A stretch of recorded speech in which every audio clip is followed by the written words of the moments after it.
That was a really long intro, I'm sorry.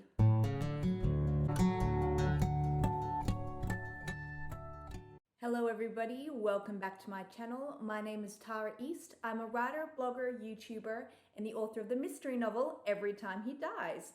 And in this week's video, I want to talk about something a little bit different. So lately, I have steered away from hard craft advice because there's just so much information online about how to develop character, plot, a sense of place, realistic dialogue, and so on. We learn so many of these concepts when we're back in high school, and we're exposed to their workings in every film, TV show, and book that we read. But don't get me wrong, if you're new to writing, then you do need to learn these basics anew, because thinking you know how literary devices work and then actually creating them and executing them in your fiction are two totally different things. Lately, I've been much more interested in exploring the psychological, emotional, and philosophical factors that drive writing. Questions like, what does it mean to be a writer and how do you do it? That being said, this particular video isn't any of those things. This video is going to be all about internal and external conflict. That was a really long intro, I'm sorry. So last year I read this book that I could not put down. The type of book where I spent my days just wishing the hours away so that I could finally go home and keep on reading. This has not happened to me for a very long time. When I finished the book, I did what any self-respecting writer should do in that situation. I grabbed a pad and a pen, I sat down at the table, got a highlighter, flipped back to the beginning, and started to pull the book apart. What was so good about this book? Was it the language, the characters, genre, plot? I mean, at first, I thought I liked the book just because it appealed to a lot of the tropes and features that I typically like in books, but it was actually a lot more than that. Because the truth is, another book could have all of those elements, but if it wasn't executed in a particular way, then it's not going to be a page turner. So what I realized once I started to deconstruct the text and looking at it as a writer rather than a reader, what I realized was that on every single page, there were two levels happening. We always had active internal and external conflict. That is a lot of tension. You know, lately I've been really obsessed with the idea of complexity, probably over the last 2 years. How do you write complex scenes that work on multiple levels? Scenes that are in the present, but that allude to the future or the past.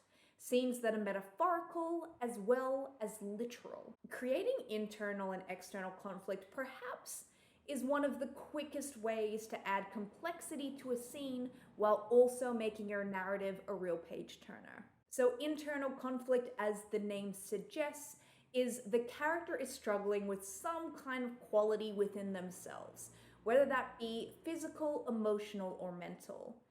External conflict can be thought of the character as being in opposition to another character, a society or culture, or even nature. All right, so here's some examples. Paul suffers from social anxiety, and he stutters when he's nervous. This is internal conflict.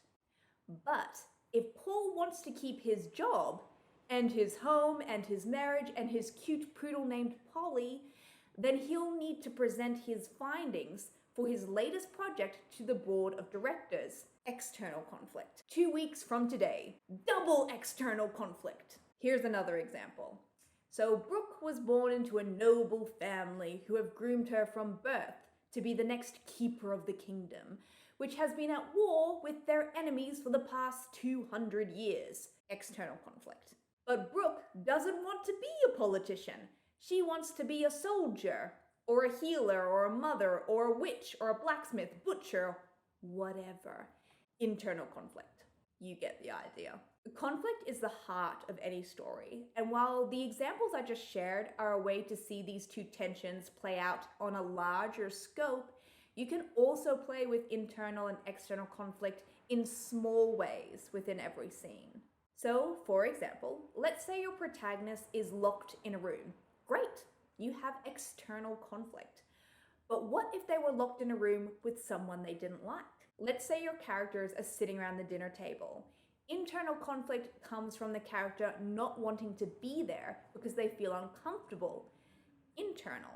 Or they promise their best mate that they'd see their band play and they don't want to miss out on that and be a bad friend. External conflict.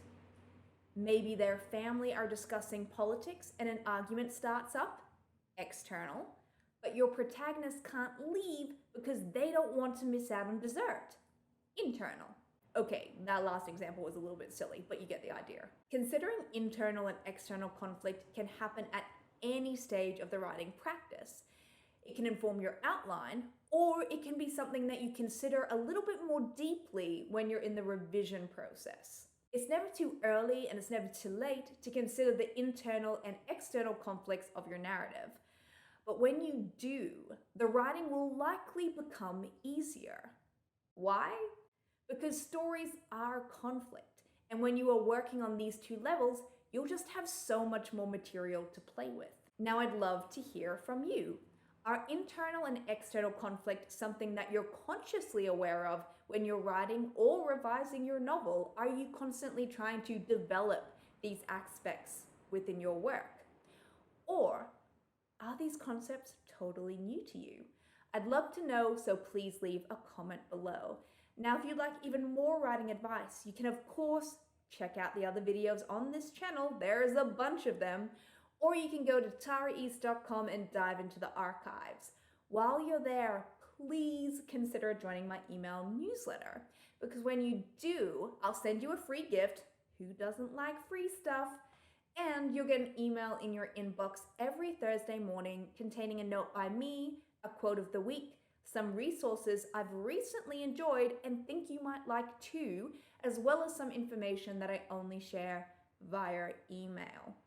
Thank you so much for being here again this week. I really appreciate that you give me your time each and every week. Stay safe, stay calm, and keep writing, because the world actually does need more books.